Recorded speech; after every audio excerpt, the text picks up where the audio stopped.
Last week when Donald was describing the lectionary reading that he was going to be working from, he said it was very difficult. But that was just the warm-up. This one that he dropped on me this Sunday is a real doozer. So I'm wondering, is it a plot? I mean, I think it's the most difficult passage in the whole Bible that you just read, Alicia. Toughest one. And do you suppose Donald and Cheryl saw this passage coming up and said, "Oh, nice, we can go to a meeting of presbytery and leave good old Ralph to stand up there and squirm," you know? As you know, we follow a guideline called the lectionary, which sets out a series of Bible readings for each Sunday. And the one that fell into my lap was Matthew's Gospel that Alyssa just read for us. We don't get to cherry pick the ones we just like. If I were choosing my own Bible reading, that would be right near the bottom of the list. It's got all that stuff about loving your enemies and turning the other cheek, and then it ends with that great sort of coup de grace, be perfect like God is perfect. Did you find yourself hyperventilating when you heard that? You did? Yeah, good, because if you didn't, I don't think you were really paying attention. There is Jesus telling you to turn the other cheek. Oh, sure, no problem. Go the second mile? Easy. Anything else? Yes, be perfect the way God is perfect. Oh, sure, nothing to it, piece of cake. That's all. Remember Bill Vander Zalm said that running a government was like a piece of cake? Well, that was almost as ridiculous. There's the story of the Sunday school who was asked her class, if all the good people were painted green and all the bad people were painted red, what color would you be? And a little girl raised her hand and said, striped. Well, that kid gets my vote. There's a story about 4 clergy who were riding along in a car going somewhere together, maybe to a presbytery meeting. And they kind of got really talking to each other about their problems and things, and they started, it almost became a confession session, and one of them mentioned that he had an obsession with gambling. And then the second confessed to being addicted to alcohol. And the third spoke of his problem with chasing women. And the fourth was quite silent, didn't say anything until they kind of pushed until finally he said, well, my main fault is gossip, and I can't wait to get home. So while Cheryl and Donald are at presbytery in Kamloops dealing with the easy problems, such as the future of the United Church, we're left here, you and me, by ourselves to flail around trying to come to terms with that passage. Be perfect. And I hope by now you really feel sorry for me. Do you? Good. You don't look it. Well, actually, the truth is that Donald has been very helpful. It is a difficult passage, very difficult. But Donald points out that in one translation, the Common English Bible, it reads, therefore, just as your heavenly Father is complete in showing love to everyone, so also you must be complete. And Donald pointed out that in the Gospel of Luke, the same passage is given as be compassionate, just as God is compassionate. Well, that at least puts the whole thing within shooting distance. How many of you know what Moore's Law is? Not a single one? John, you know what? Okay, well, he teaches physics. You know, he's got to know what Moore's Law is. It's a prediction made how many years ago, John? Do you know? No, you don't. Okay, good. I'm glad you don't know everything. It was made some time ago. This fellow by the name of Moore made the prediction that the power of microchips, the thing that runs the computers that you use all over the place, the power of these chips would double every 2 years. And if you know anything about doubling, I mean, at first it gets huge. And he was really right on with that, unlike most predictions.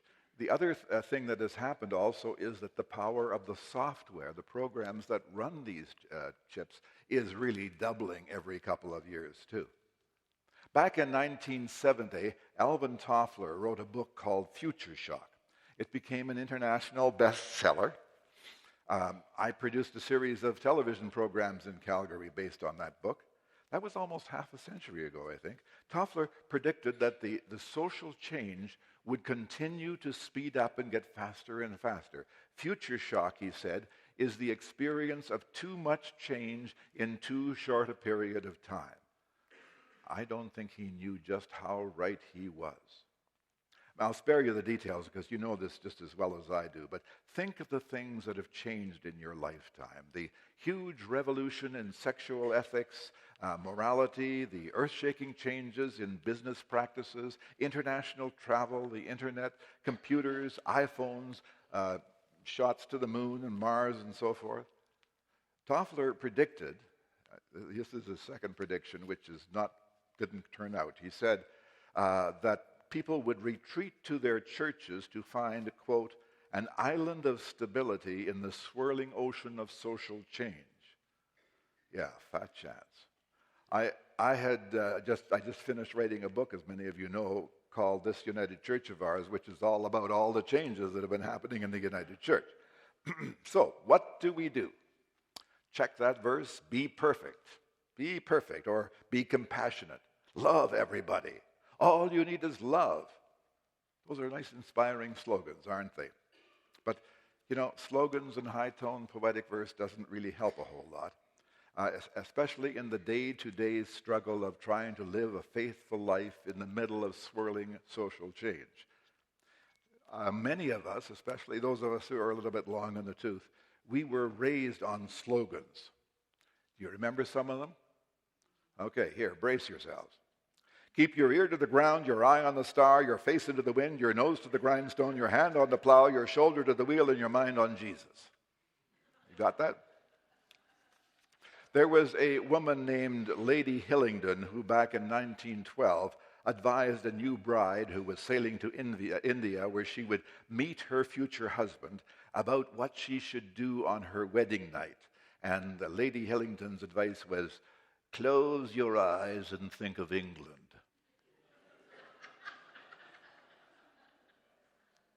You liked that, didn't you? I remember a friend in Calgary who had a very deep and moving religious experience. And he went around saying, all you need is love, all you need is love. But when he went to work the next day, he discovered his boss didn't really need his love. What the boss needed was for him to get the job done. Anybody who tells you that they have the answer to how to live with rapid social change, if they have the answer, they don't really understand the problem. I don't have an answer because I don't think there really is one answer, certainly not one answer that you can squeeze into a single sermon.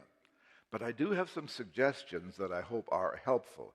And I even have a title for those suggestions. It's called Marinate. You know, marinate, like when you soak some beef or fish in some juices and stuff so it absorbs the flavor. Marinate. When our first child was born, I made a firm resolution that I was going to be a perfect father. And I want you to know I kept that resolution until Bev brought the baby home the next day. But by the time our 4 kids got to be adults and went off into the world, I learned that my nice, neat, snappy little sermons that I preached to them didn't mean a thing. But our kids soaked up my attitudes, my blind spots, my fears, my failures, my loves, my hates, my lies, my hopes, my dreams. And of course, that was true of Bev as well. They were marinated in the life of our family.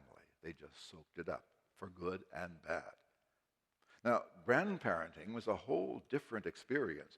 You see, not being responsible for the day-to-day care of these children, you're able to watch your grandkids grow. And you see them, how they respond and listened and soaked up everything that was happening around us. Don McNair, who was the son of Margaret and Frank McNair, whom some of you may remember, they were part of this congregation, took them to church and to Sunday school every Sunday. Don actually taught Sunday school. And he brought them to Kelowna every Saturday, where they visited Frank and Margaret during the time when Frank was blind, suffering with Parkinson's and having illusions of various sorts, and with Margaret, who was suffering from dementia.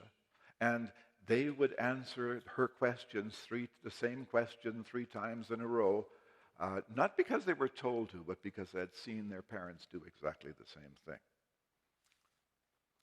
We often talk about our church as a family, which is good because when we are at our best, we are like a family. And sometimes at our worst, we're like a family too. This church family here at First is a lively and dynamic bunch, and it has become very much a home for me and Bev. Because here we relate to others who know some of the same struggles we had and are having. Here we tell each other stories of our lives. Here we work together and sing together and pray together. Here we're marinated in the love as it is lived by each one of us here, for good and for bad. And this is where we hear those ancient stories, those Bible stories we hear. They are real stories, not necessarily real in the sense that things actually happened that way. They are real because they were passed on to us by real people who heard within the story something more than simply a bit of history. They heard the melody behind the words. Those were stories of real people with sweaty palms and sore backs who lived real lives.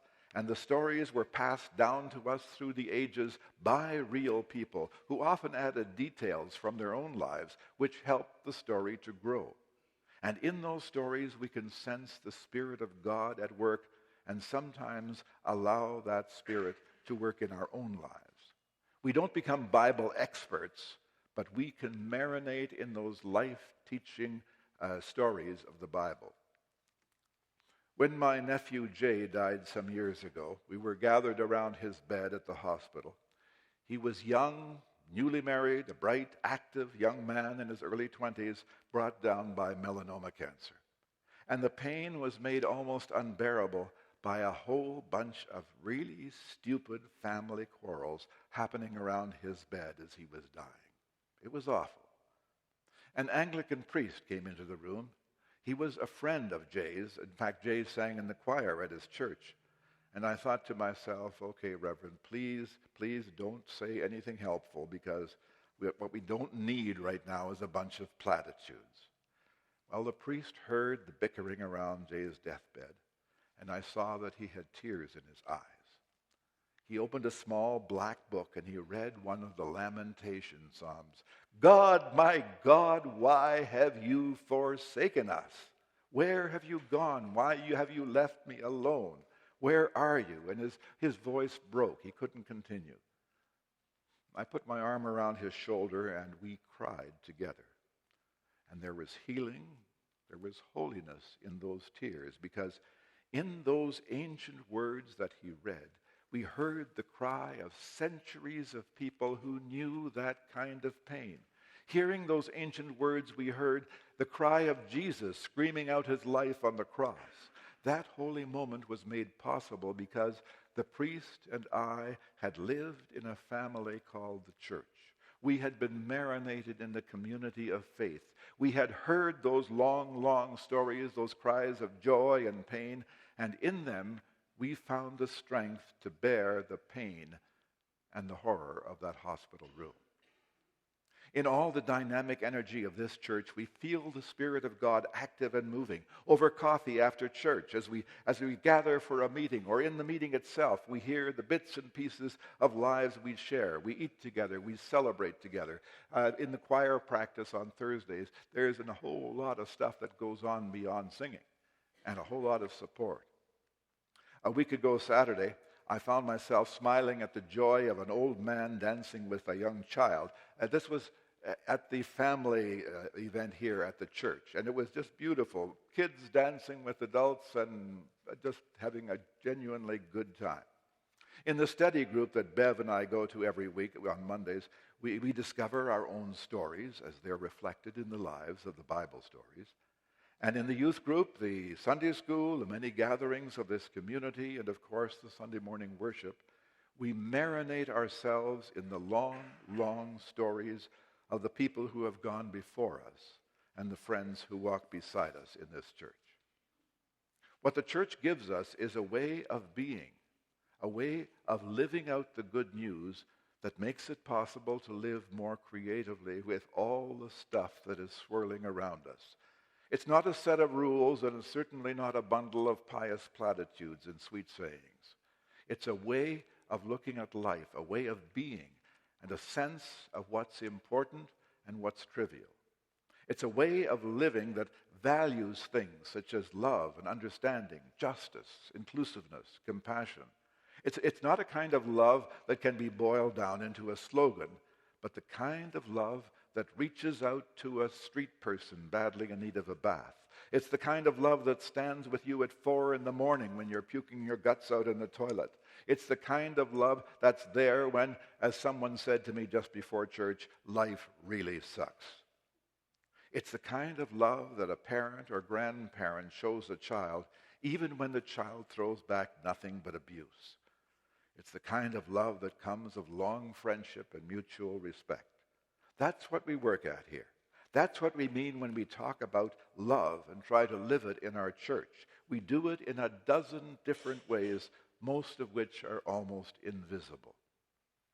The Apostle Paul gives us a useful metaphor, a way of thinking about our life in the church, our life of faith, our sense of God's presence in our lives and the lives of those we live here at First United. And you notice how the kids really got that story.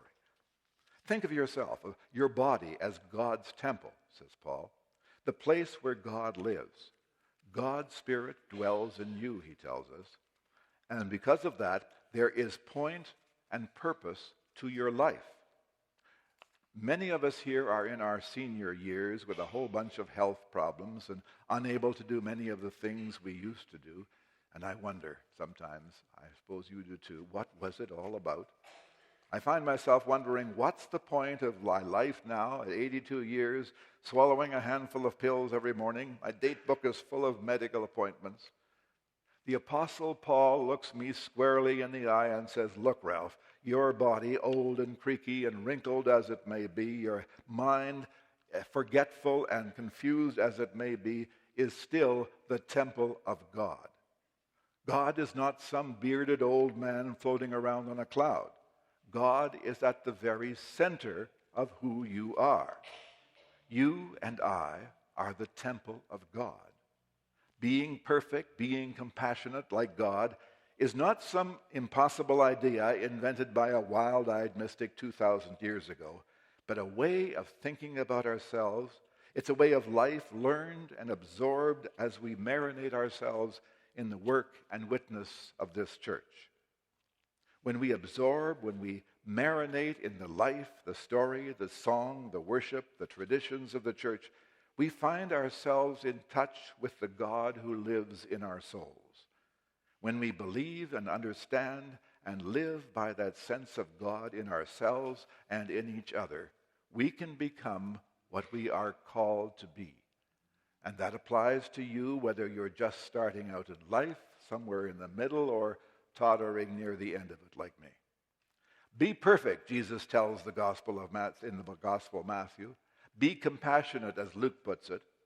Be the absolutely unique and special individual person you are called to be by the God who is part of every fiber of your being.